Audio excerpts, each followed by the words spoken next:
ഇതിൽ നമ്മൾ ഏറ്റവും കൂടുതൽ കോമൺ ആയിട്ട് കേൾക്കുന്ന ഒരു കാര്യം റൈനോപ്ലാസ്റ്റി, നമ്മുടെ മൂക്കിന്റെ ചേഞ്ചസ് വരുത്താൻ പറ്റുന്ന അതിന്റെ ബേസിക് പ്രൊസീജിയർ എന്താ, what do you suggest to the patients? കാരണം എന്തൊക്കെ റിസ്ക് ഫാക്ടേഴ്സ് ഉണ്ട് ഈ നമ്മൾ ബ്രീത്തിങ്ങിലൊക്കെ ചേഞ്ച് നമുക്ക് വരില്ലേ?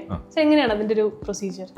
മൂക്കിന് നമ്മുടെ ഭാഗത്തൊക്കെ ഏറ്റവും കൂടുതൽ കാണുന്ന കംപ്ലൈൻറ്റ് പറയുന്ന മൂക്കിന്റെ വലിപ്പം കൂടുതലായിട്ടാണ്. അപ്പം വലിപ്പം കൂടുതലായിട്ട് അവർ മോസ്റ്റ്ലി വരുന്നതെന്ന് വെച്ചാൽ മൂക്കിന് ഹംപ് നോസായിട്ട് വരാം. അപ്പോൾ ഇതിൻ്റെ കൂടെ തന്നെ അവരുടെ പാലം മൂക്കിനെ ആയിട്ട് ഡിവൈഡ് ചെയ്യുന്ന സെപ്റ്റം എന്ന് പറയും. ആ പാലത്തിൽ ചിലപ്പം ഒരു വളവ് ഉണ്ടാകും, അതുകൊണ്ട് ബ്രീതിങ് ഡിഫിക്കൽറ്റി ഉണ്ടാകും. അപ്പോൾ മൂക്കിൻ്റെ ഭംഗി ഇമ്പ്രൂവ് ചെയ്യാനുള്ള പ്രൊസീജിയറാണ് റൈനോപ്ലാസ്റ്റി. അതിൻ്റെ കൂടെ തന്നെ പാലത്തിൻ്റെ കറക്ഷനും കൂടെ ചെയ്യുമ്പോൾ സെപ്റ്റോപ്ലാസ്റ്റി എന്ന്. അപ്പം ഇത് രണ്ടും കൂടെ നമുക്ക് ചെയ്യുമ്പം അതിൻ്റെ ഭംഗിയും ഇമ്പ്രൂവ് ചെയ്യാം, അതിൻ്റെ ഒരു ഫങ്ഷണൽ ബ്രീതിങ് ആസ്പെക്റ്റും ബെറ്റർ ആക്കാൻ സാധിക്കുന്നതാണ്. ചിലരുടെ മൂക്കിൻ്റെ പാലത്ത് ചിലപ്പോൾ ഒരു കുഴിഞ്ഞിരിക്കുന്ന പോലെ. അപ്പം അതിന് കുറച്ച് സൈസൊക്കെ കൂട്ടി കുറേ കൂടെ ഒരു നോർമൽ ബെറ്റർ അപ്പിയറൻസ് ഇമ്പ്രൂവ് ചെയ്യാൻ പറ്റും. അതേപോലെ താഴത്തെ ടിപ്പിൻ്റെ കംപ്ലയിൻസ് അധികം വരും. ചിലരുടെ ടിപ്പ് വളരെ വലുതായിട്ടുള്ള ഇപ്പോൾ boxy nose or bulbous nose tip എന്ന് പറയും. അപ്പോൾ അതിനൊക്കെ ചെറുതാക്കിയിട്ട് കുറേ കൂടെ നല്ല അപ്പിയറൻസ് കൊടുക്കാൻ പറ്റും. വീതി ചിലരുടെ കൂടുതലുണ്ടെങ്കിൽ അതിനെ കുറച്ച് കുറയ്ക്കാൻ സാധിക്കും. അപ്പോൾ ദീസ് ഓൾ പ്രൊസീജിയേഴ്സ് ഒരു റൈനോപ്ലാസ്റ്റിയിൽ